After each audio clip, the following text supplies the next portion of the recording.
Quero os top 5 nichos de impressão 3D que mais vem crescendo aí. De impressão 3D. Eu acho que, primeiro, action figures é um negócio que é meio que... É polêmico, porque está crescendo, porque muita gente compra meio que para atender uma necessidade assim, própria, mas acaba ganhando dinheiro com isso, né? Os action figures da vida. A culinária, nesse caso, porque... Algumas pessoas estão vendo também a possibilidade de fazer essas coisinhas assim que é para usar na culinária. E eu não estou só falando de cortador de cookie, eu estou falando de um topo de bolo, por exemplo, que a pessoa vai casar e ela pode ter personalizado, uma imagem dela e da esposa no topo do bolo. Ela pode ter brindes para o casamento dela personalizado, de repente, entendeu? Que só ela vai ter. Brindes personalizados também é um nicho que também costuma fazer sucesso, né? Foram 3, né? Eu acho que, não sei, não consigo pensar. Você consegue pensar em mais algum, assim, que eu sempre estou falando? Os nichos de resina ficam mais nesses aí também, né? O de resina, também, resina, ele entra muito em odonto, joia e action figure. São os odonto 3. Também, que legal. Odonto. Mas mais de demonstração, nada que vai na boca, né? Não, cara, a gente tem resinas que vão na boca. Legal. A gente tem resinas que vão na boca. Tem resina que vai tipo para preencher dente. Na verdade, a grande, assim, no início, essas impressoras que custavam 50 mil reais e tal, só os dentistas mais top que compravam.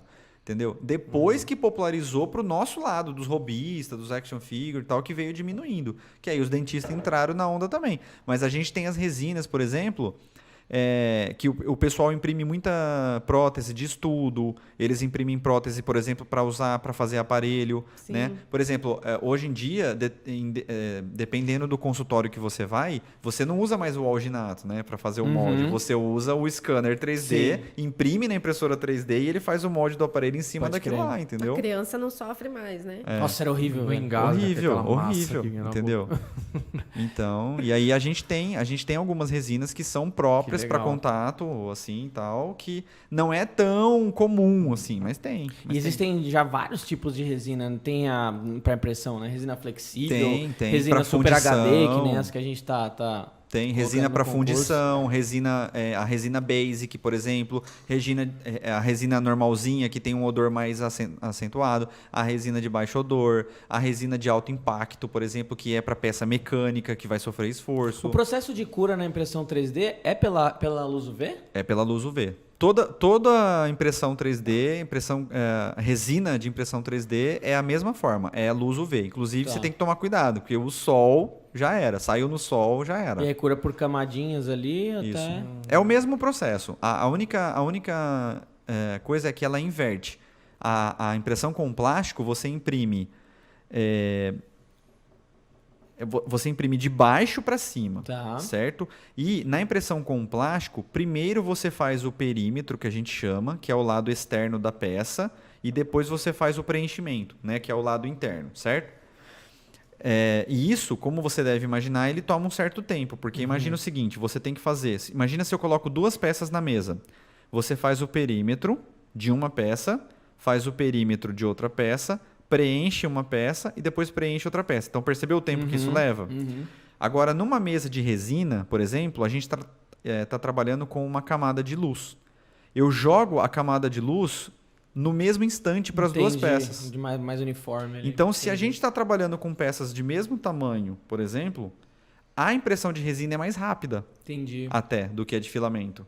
Porque ela entrega com uma qualidade melhor, que você não vai precisar de tanto acabamento, e você pode colocar 10 peças na mesa ou uma peça na mesa que é ao mesmo tempo. E tem pigmento? Tem pigmento já, né? Tem. Inclusive o pigmento da Redilize você pode usar na impressão 3D. Oh, que legal. Sim. Sério? Olha. Aquele... Você lembra do laranja que vocês usam na Dragon Ball? O corante? Desculpa, não é o pigmento, é o corante. O corante, desculpa. O pigmento eu não testei ainda. Se quiser me dar um para eu testar, eu testo. O corante da Redilize, você pode usar na resina normal. Eu testei aquele laranja para fazer a esfera. Para fazer a esfera, que eu estava fazendo testes e tal. E funciona, normal. Olha aí, já atualiza a descrição na venda lá, né? Funciona em impressora 3D. Tem que ser o da Redilize, hein? Da Redilize. Mas não, testado e homologado não já. esquenta muito na hora? Chega a esquentar? Ela sofre uma reação térmica, né? Quando a luz entra em contato, ela esquenta.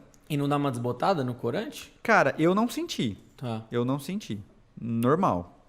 Ele perde sim uma coloração, tanto é que dá uma diferença de cor, né? Que você sente um pouco da diferença, né? Principalmente se você quer fazer aquele aspecto do translúcido, por exemplo, Dragon Ball da vida.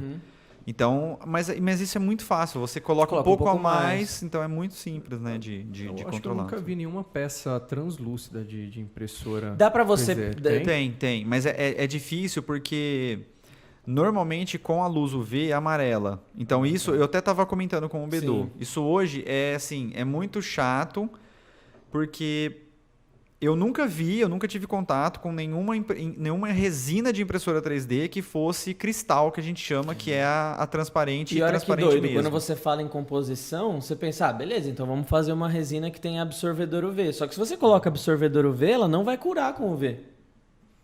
Porque ela tem, para curar com UV, ela tem um ativador UV. Exatamente. E se Vai colocar um inibir a absorvedor luz. UV, vai inibir a cura. Exatamente. Então- Para não falar que eu nunca vi nenhuma, a 3D Prime, na verdade, que está cedendo as resinas dos brindes hoje, ela tinha uma resina cristal que o pessoal realmente elogiava por ela ser cristal de fato e ela não amarelava com a luz UV. Só que em conversa com o pessoal lá, eles me disseram que eles estão reformulando para melhorar um pouco mais a fórmula da resina cristal. E por isso eles decidiram momentaneamente tirar ela de produção. Como que é o odor dela? Tem um cheiro mais solvente, assim? Não, é o mesmo, né?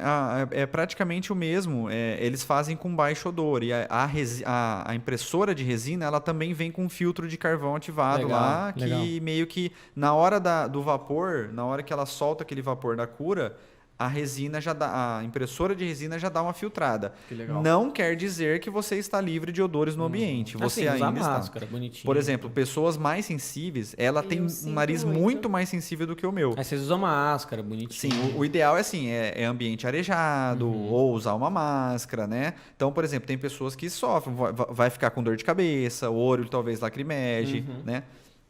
Mas isso era mais antigamente. Nessas resinas de mais alto nível, de baixo odor e tal, isso não está mais acontecendo tão como antes, né? Tanto é que até... melhorou muito. Até você já sentiu a diferença também, né? Sim. Quando eu uso uma resina mais... Ou acostumou, né? Porque eu não sinto mais Não, cheiro de não, resina. não. Quando eu Eu uso não uma sinto resina, mais. não, quando eu uso uma resina mais diferente. básica, de uma linha mais básica, ela já fala, ela Entendi. fala, você tá usando outra resina, né? Entendi. Dá pra ver a Caramba, que diferença. legal, velho. Eu não sabia disso, Olha, eu não. tive uma aula agora, hein? E eu tive 10 até agora. Nossa, tô aprendendo muita coisa hoje que eu não fazia ideia, assim. Tipo, Ah, que legal, fico feliz.